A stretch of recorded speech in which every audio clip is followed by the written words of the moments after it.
Welcome to my channel Vijay Electrical. आज हम लोग वेस्टर्न ब्रिज के बारे में जानेंगे। असल में वेस्टर्न ब्रिज है क्या, इससे क्या मापा जाता है। तो वेस्टर्न ब्रिज जो है एक इलेक्ट्रिकल सर्किट है जिसका यूज हम लोग अननोन रेजिस्टेंस मापने के लिए किया जाता है। इंग्लिश में अगर इसका डेफिनेशन देखा जाए तो a Wheatstone bridge is the electrical circuit which is used to measure an unknown resistance at balance condition. Condition कैसा होना चाहिए, बैलेंस कंडीशन में ये होता है। हिंदी में अगर इसका परिभाषा देखिएगा तो वेस्टर्न ब्रिज एक विद्युत परिपथ है जिसका उपयोग अज्ञात प्रतिरोध को सही रूप से मापने के लिए किया जाता है। जैसे हम लोग इसको देखें, ये क्या है, एक इलेक्ट्रिकल सर्किट है जिसको हम लोग क्या बोलते हैं, वेस्टर्न ब्रिज बोलते हैं। जिसमें देख पाइएगा आप कि आई करंट हम लोग यहाँ पर क्या सप्लाई दिए, बैटरी सप्लाई दिए, और इससे क्या हो रहा है, आपका करंट जा रहा है। यहाँ पर क्या हो रहा है, करंट जा रहा, करंट आई जा रहा है। यहाँ पर करंट दो भागों में विभाजित हो गया, I1 और I2। यही I1 किस में गया, R1 में गया, और I2 किस में गया, R2 में गया। यही I1 जाके आगे में जाके किस में गया, R3 में गया, और यह I2 जो है आगे में जाके किस में गया, RX में गया। ये RX क्या है ना, अननोन रेजिस्टेंस, जिसका मान हमको निकालना है। हम लोग इसको फॉर्मूला से भी निकालेंगे। और ये क्या है, R1 रेजिस्टेंस 1, रेजिस्टेंस 2, रेजिस्टेंस 3 और RX, मतलब इसको हमको निकालना है। देखिए ये जो आपका वेस्टर्न ब्रिज है इसमें जो है I1 R1 के साथ है, तो इसमें हम लोग इक्वेशन किए हैं।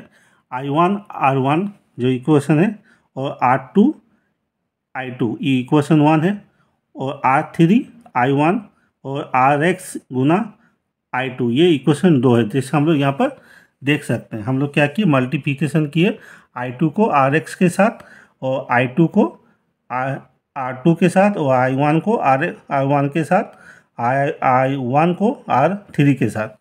अब क्या हुआ, ये इक्वेशन बनने के बाद हम लोगों ने क्या किया, इक्वेशन 1 और इक्वेशन 2 को हम लोग भागा दे रहे हैं, जिससे हम लोग को क्या मिलेगा, I1 गुना ये I1 कैंसिल हो जाएगा, ये I2 कैंसिल हो जाएगा। तो हम लोग का क्या मिलेगा, R1 R3 R2 RX, ऊपर में जैसा दिखा है। उसके बाद यहाँ से हम लोग निकाल सकते हैं कि I1 R2 और R3 RX। तो RX इक्वल टू क्या होगा, R3 गुना R2 बाय R1, यानी RX क्या है, अननोन रेजिस्टेंस, जिसको हम लोग फाइंड कर सकते हैं। मान लीजिए R1 मेरा कितना है, इसमें मेरा है 2 ओम, R2 कितना है 4 ओम, और ये R3 कितना है आपका 6 ओम। तो RX कितना होगा, तो यहाँ से हम लोग फॉर्मूला से निकालेंगे RX कितना होगा। ठीक है, तो R1 कितना है, हम लोग का R1 था आप लोग का 2, R2 कितना था हम लोग का 4, और ये था आपका 6, और ये RX निकालना होगा। तो RX इक्वल टू क्या निकलेगा आपका, 6 गुना 4 बाय 2। इसको जब आप कैलकुलेट कीजिएगा तो आपका निकलेगा आपका 12 क्या ओम, रेजिस्टेंस RX हम लोग निकला कितना, 12 ओम, यानी RX का मान कितना होना चाहिए था, 12X होना चाहिए, जिसको हम लोग अननोन रेजिस्टेंस निकाल सकते हैं। अगर प्रैक्टिकल आप लोग करना चाहते हैं रेजिस्टेंस के बारे में, तो इसके बारे में आप लोग बता रहे हैं।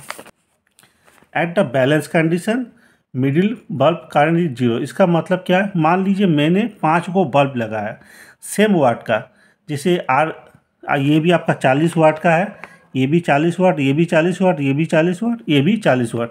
देखिए नीचे में मैंने लिखा है सभी क्या है, ये मतलब R1 भी 40 वाट का, 40 वाट, ये भी 40 वाट, ये भी 40 वाट। अब क्या है, जैसे ही आप उसको करंट दोगे सेम वाट का होना चाहिए, कंडीशन क्या है सेम। अब क्या हुआ, सर्किट आपका बैलेंस कंडीशन में आ गया है। अब सर्किट क्या हुआ, बैलेंस कंडीशन में आ गया। उस कंडीशन में देखिएगा जो मिडिल वाला बल्ब है वो नहीं जलेगा, ये मिडिल वाला बल्ब नहीं जलेगा, उसमें कोई भी करंट फ्लो नहीं होगा, यानी मिडिल का करंट जो होगा वो 0 हो जाएगा। वो क्या हो जाएगा, 0 हो जाएगा। आप गैल्वेनोमीटर से भी आप देख सकते हैं, और अगर बल्ब लगाते हैं तो बल्ब के जो एक्सपेरिमेंट हम लोग करेंगे उसमें देख के पाएंगे क्या, इसमें आपका करंट क्या होगा, 0 होगा। अगर आप लोग अलग वाट का बल्ब लगाते हैं, यहाँ पर 40, यहाँ पर 20, यहाँ पर 100, तो ऐसा नहीं होगा, फिर यहाँ पर करंट जाएगा। परंतु अगर एक ही सेम वाट का अगर आप बल्ब लगाते हैं तो आप क्या पाएंगे कि ये सर्किट क्या बन गया, बैलेंस कंडीशन में आ गया। क्या आया, बैलेंस कंडीशन में आ गया जिसके चलते क्या होगा, उसमें करंट क्या होगा, जीरो होगा। ये जीरो मतलब आपका जो R5 होगा, यानी ये जो मिडिल का बल्ब होगा वो क्या होगा, आपका जीरो होगा। है, और सभी बल्ब क्या होना चाहिए, सेम वाट का होना चाहिए, तभी आपका क्या होगा, आपका ये बल्ब जीरो होगा। इसी को पूछा जाता है इंटरव्यू में कि जब वेस्टर्न ब्रिज में बैलेंस कंडीशन होता है तो मिडिल का जो बल्ब होता है उसमें करंट कितना जाएगा, तो उसका आंसर होगा जीरो करंट जाता है। कितना जाएगा, इसमें जीरो करंट जाएगा।